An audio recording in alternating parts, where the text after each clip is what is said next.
ध्यानाभ्यास के लिए कृपया अपने नेत्रों को बंद कर लीजिए। अपना मुख अपनी ओर कीजिए।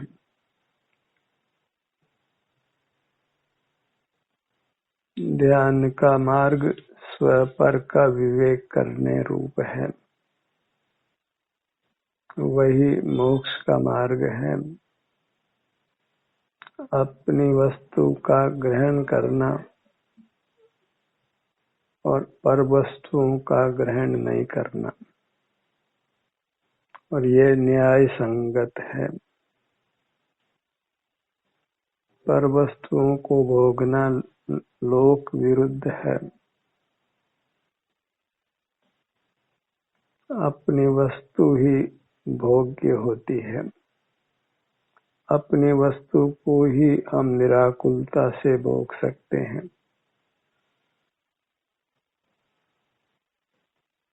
सिर से पैरों तक अपनी वस्तु का हमको अनुभव संवेदन होता है। इतने से ही क्षेत्र में यह मैं हूँ ऐसी सहज प्रतीति होती है। अपनी वस्तु के सन्मुख रहकर अपनी वस्तु को ही भोगना है। हम स्वयं सुख स्वरूप हैं, इसलिए सुख के लिए पर वस्तुओं को नहीं देखना है, उपयोग में नहीं लेना है। अनादि से हम बहिर्मुख रहकर पर वस्तुओं को ही भोगते रहे हैं। उसी के दंड में नाना दुख भोग रहे हैं।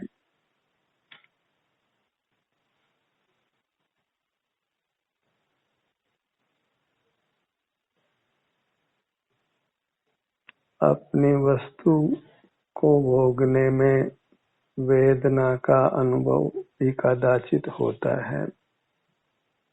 इसलिए हम वेदना को नहीं भोगना चाहते और उसकी निवृत्ति के लिए पर वस्तुओं का ही आश्रय करते हैं।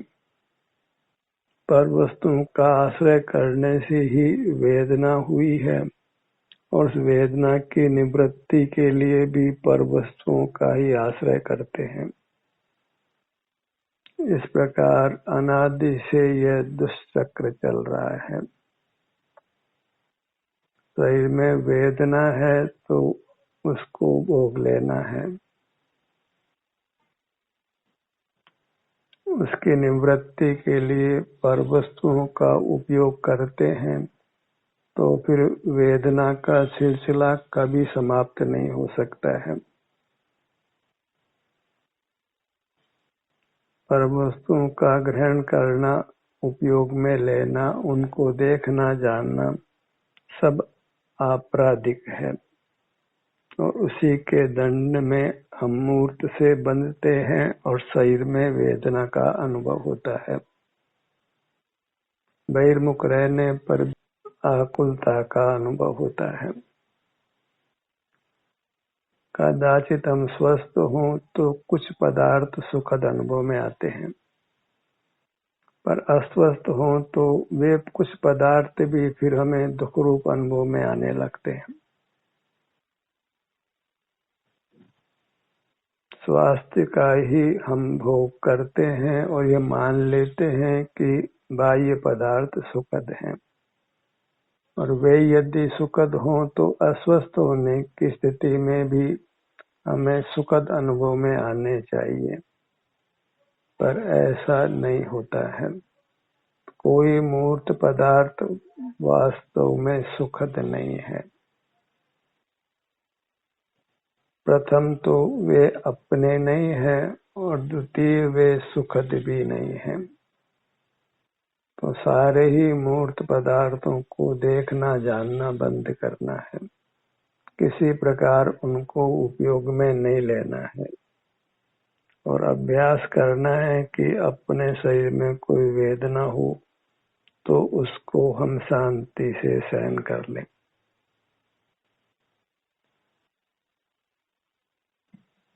धन होने से धन के जोर में हम बाह्य वस्तुओं को ग्रहण कर उनसे दुखों की निवृत्ति करना चाहते हैं, और निर्धन व्यक्ति तो उस वेदना को भोगता ही है।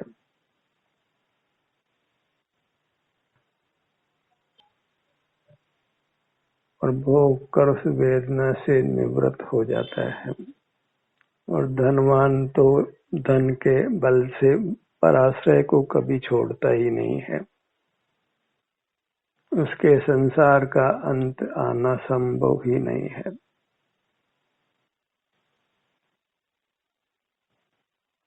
अपनी मूर्त को ही अनुभव में लेते हुए रहना है, उसी का संवेदन करते हुए रहना है।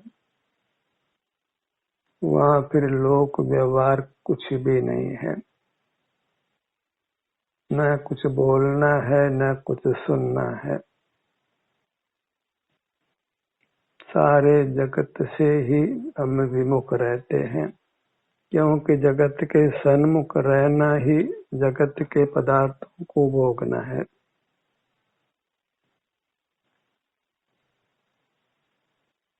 मोक्ष मार्ग ध्यान के अभ्यास करने रूप है। अपने ही सन्मुख रहकर अपने ही स्वास्थ्य की जो भी स्थिति है उसको भोगने रूप है। स्वस्थ है या अस्वस्थ है, शारीरिक सुख है या दुख है, दोनों में ही समभाव धारण कर अपनी अवस्था को ही भोगना है। पर वस्तुओं के सन्मुख नहीं होना है, पर वस्तुओं को उपयोग में नहीं लेना है, उनका आश्रय नहीं करना है। बाह्य पदार्थों के आश्रय से दुख निवृत्ति नहीं करना है। भले ही कितना ही धन हमारे पास हो, पर वह धन स्वयं पर पदार्थ है, और पर पदार्थ से पर पदार्थ की ही प्राप्ति होती है।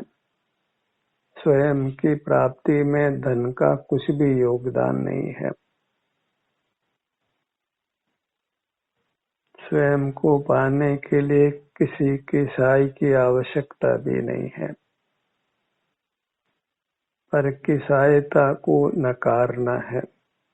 सारा जगत मिलकर ही हमारी सहायता करना चाहता हो, हमें दुखों से मुक्त करना चाहता हो, तो हमको उनकी सहायता को स्वीकार नहीं करना है, स्वाभिमानी रहना है, अपने आश्रय से रहना है। हम बहिर्मुख रहे हैं, कर्म उपार्जित किया है, तो वेदना को भोगने के लिए भी सहर्ष तैयार रहना है, और वही न्याय संगत है। अपराध करें और दंड नहीं भोगें, ये न्याय संगत नहीं है।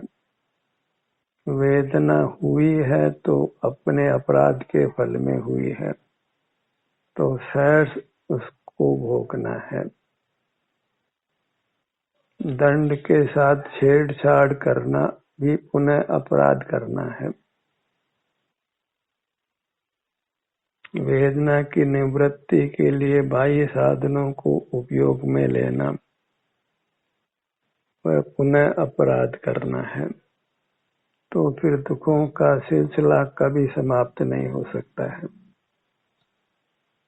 हम कभी स्वावलंबी नहीं हो सकते हैं, स्वतंत्र नहीं हो सकते हैं, फिर परतंत्रता ही बनी रहनी है। बाहर मूर्त पदार्थों की परतंत्रता, भीतर मूर्त शरीर बंधा है उसकी परतंत्रता, जो कर्म बंधा है उसकी परतंत्रता।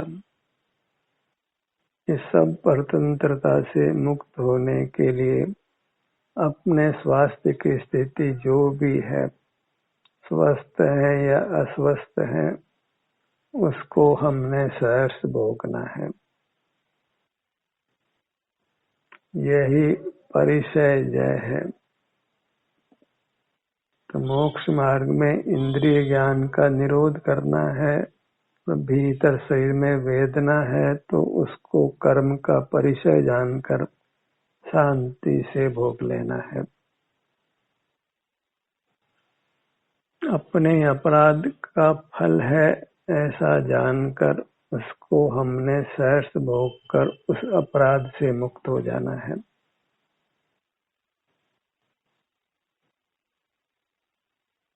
इस प्रकार हमें अपने को अपने तक समेट लेना है।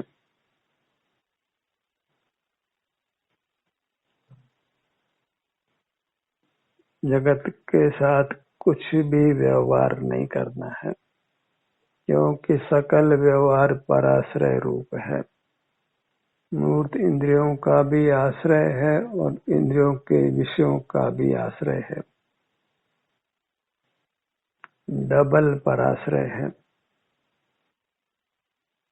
तो भीतर मूर्त बाहर मूर्त, उन दो की पाट में ही हम पिसे जा रहे हैं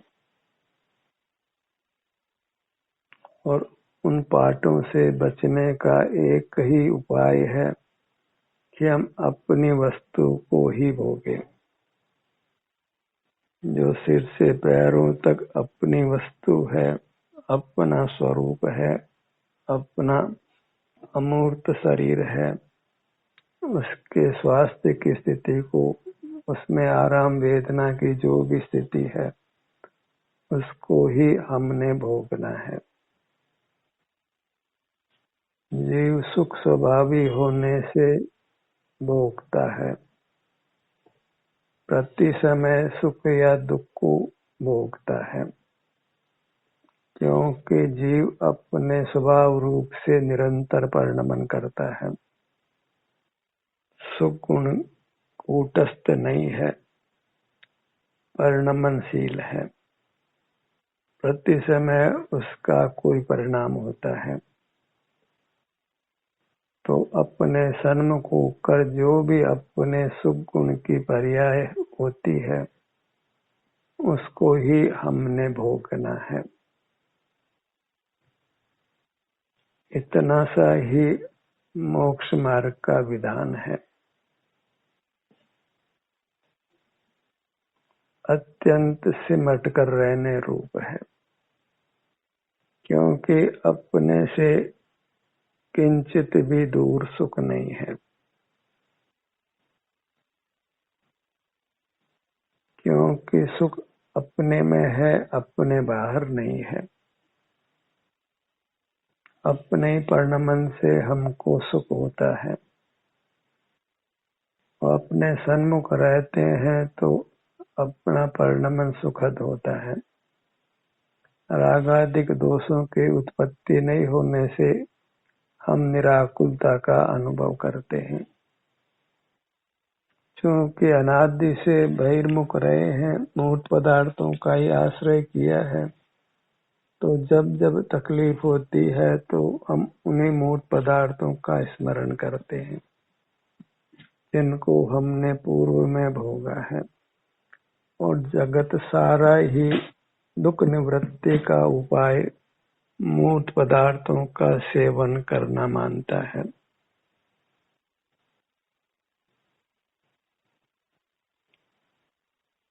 सारा ही जगत मोहांध है। किसी से भी सुख के मार्ग की अपेक्षा करना पड़ता है। न कुछ जीव ही मोक्ष मार्ग में आकर संसार से पार होते हैं।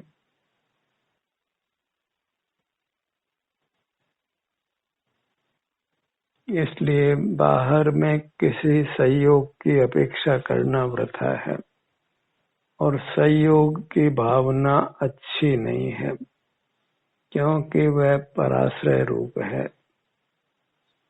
न किसी का सहयोग करना है, न किसी से सहयोग लेना है। स्वाधीन जीना है, अपना मुख अपनी ओर करके जीना है।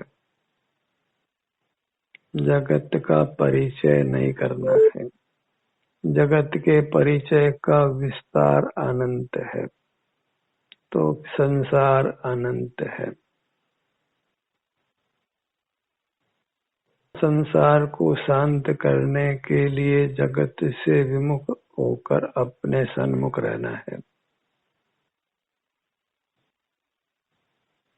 और वेदना है तो उसको भोगने के लिए भी तैयार रहना है।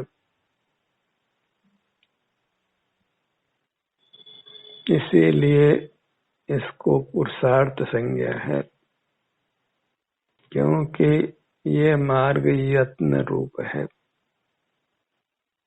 बहिर्मुखता तो सहज है, उसके लिए कोई यत्न ही नहीं करना पड़ता। अंतर्मुख रहना सहज नहीं है, वह यत्न से ही संभव है और यत्न करने का ही हमको अभ्यास करना है। और अपने सन्मुख होने से कर्म का विपाक होता है तो शरीर में अप्रिय संवेदना का अनुभव भी होता है। हमें उसको सहने के लिए तैयार रहना है। एक और तो रागातिक नहीं होने से निराकुलता होती है, दूसरी ओर कर्म का विपाक होने से शरीर के विभिन्न भागों में वेदना का अनुभव होता है। ऐसी मिश्र दशा में हमको जीना है। कर्म के विपाक को भी सहना है और अपने सन्मुख होने से वीतरागता का, निराकुलता का सुख भी भोगना है। ऐसे सुख दुख रूप अवस्था मोक्ष मार्ग रूप है। मोक्ष मार्ग में केवल आनंद ही हो, केवल सुख ही हो तो फिर वो मोक्ष मार्ग नाम नहीं होगा, उसका नाम मोक्ष ही होगा। कि मोक्ष ही केवल सुख रूप है, मोक्ष मार्ग सुख दुख रूप है। वीतरागता का सुख है और शारीरिक वेदना का दुख है। संसार का कोई प्राणी पूरी तरह स्वस्थ नहीं है। जब भी वह अपने सन्मुख होगा तो कुछ न कुछ अप्रिय संवेदना उसको अपने में अवश्य मिलती है, जिसको भोगने के लिए उसको तैयार रहना है। बहुधा जीव राशि उसको भोगने के लिए तैयार नहीं होती। उस वेदना को बाह्य साधनों से ही मेटना चाहती है और बहिर्मुख रहने पर कदाचित स्वास्थ्य की स्थिति में पदार्थ सुखद अनुभव में आते हैं। कुछ ही पदार्थ सुखद अनुभव में आते हैं, सर्व पदार्थ तो सुखद अनुभव में भी नहीं आते हैं। जो भी पदार्थ सुखद अनुभव में आते हैं तो उस सुख के आकर्षण में बाहर नहीं रहना है। दुख निवृत्ति में बाह्य साधन निमित्त होने पर भी उन साधनों से दुख की निवृत्ति नहीं करना है, दुख को भोग ही लेना है और अपने स्वाभिमान को जागृत रखना है। पर से सुख की आशा लगाना, पर से सुख को पाने का प्रयत्न करना, पर से दुखों से निवृत्त होने का प्रयत्न करना, वह सब स्वाभिमान के खिलाफ है। स्वाभिमानी जीव को यह मंजूर नहीं है कि वह पर से सुख की आशा लगाए। वह अपने से युक्त होकर वेदना को सहकर ही दुखों से निवृत्त होना चाहता है। किसी के आगे, चाहे वो चेतन हो या चेतन हो, हाथ नहीं फैलाना चाहता। किसी से कुछ मांगना वह मरने के बराबर है। किसी से सहायता की अपेक्षा रखना वह मरने के समान है, क्योंकि उससे स्वाभिमान की हत्या होती है। स्वाभिमान में ही वीरता है। जिसने स्वाभिमान खो दिया वह पामर हो गया, वह मुक्ति का अधिकारी नहीं रहता। अपनी मुद्रा को आपने अपनी प्रेरणा से लक्ष्य में रखना ही है। अंतर में विहार करते रहना ही है। अपना आश्रय नहीं छोड़ना है, नहीं तो पराश्रय हो जाने वाला है। और पराश्रय की तो परंपरा एक दुष्चक्र की तरह कभी समाप्त नहीं होती है। अत्यंत यत्न से ही पराश्रय जाता है। खाज को खुजली से मिटाते हैं तो फिर खाज मिटती नहीं है। खाज की परंपरा बनी ही रहती है। भोजन से क्षुधा की निवृत्ति करते हैं तो भोजन की आवश्यकता बनी ही रहती है। सर्व पदार्थों के संबंध में ऐसा ही जानिए।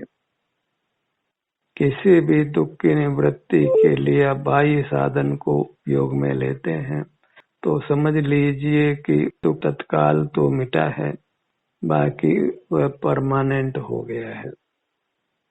उसने पुनः पुनः उत्पन्न होकर आपको दुख देना है।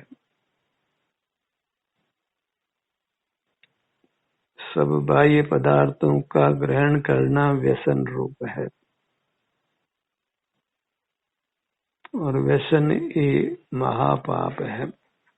किसी भी पर पदार्थ को ग्रहण करने से उसकी आवश्यकता निरंतरता में बदल जाती है।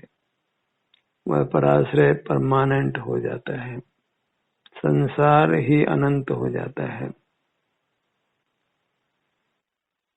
हमें पराश्रय पर ब्रेक लगाना है और उसका एक ही तरीका है कि हम स्वमुखी हों।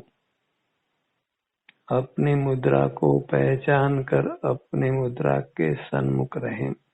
वीतरागता का सुख भोगें और कर्म का जो विपाक है उसको शांति से सहन कर लें। शरीर में जो भी अप्रिय संवेदना है उसको शांति से भोग लें।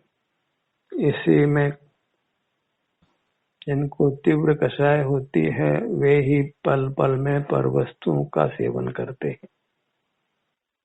मंद कषाय वाला जीव तो वेदना को भोग ही लेता है, पर पदार्थों के अधीन नहीं होता है। उसी में वास्तव में जीव का गौरव है। उसी से जीव महान है। जो जितने स्वाधीन हैं वे उतने ही महान हैं और जो जितने पराधीन हैं वे उतने ही पतित हैं। जिसके पास जितना अधिक परिग्रह है वह उतना ही अधिक पापी है। वो परिग्रह तो वास्तव में मूर्त पदार्थों को विषय करने रूप है।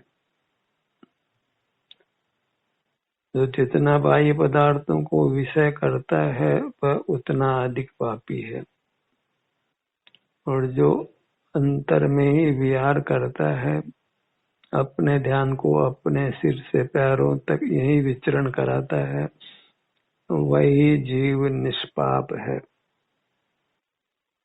निष्कषाय है, पवित्र आत्मा है।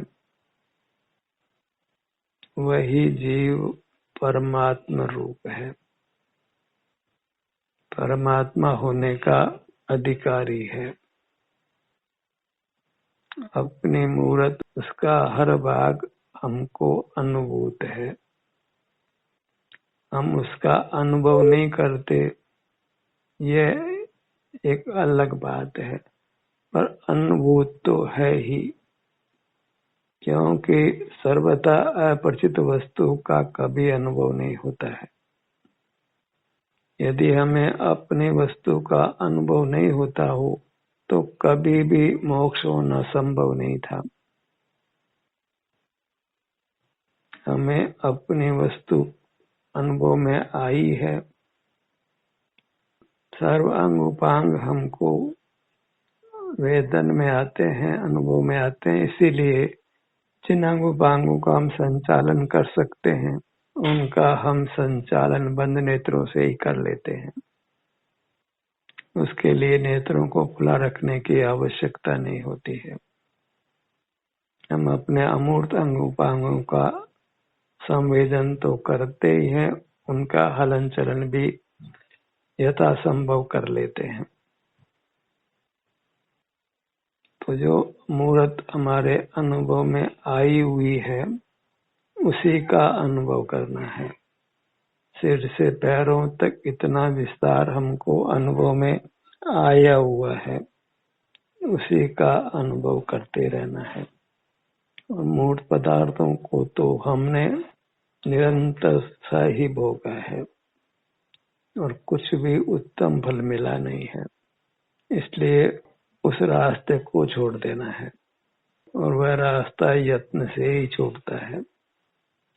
तो यत्न करने के लिए हमें अपने को पूरी तरह तैयार करना है और नेत्र बंद कर अपने अमूर्त शरीर का ही एहसास संवेदन करते हुए रहने का प्रयत्न करना है, तभी हम मुक्ति को पा सकते हैं।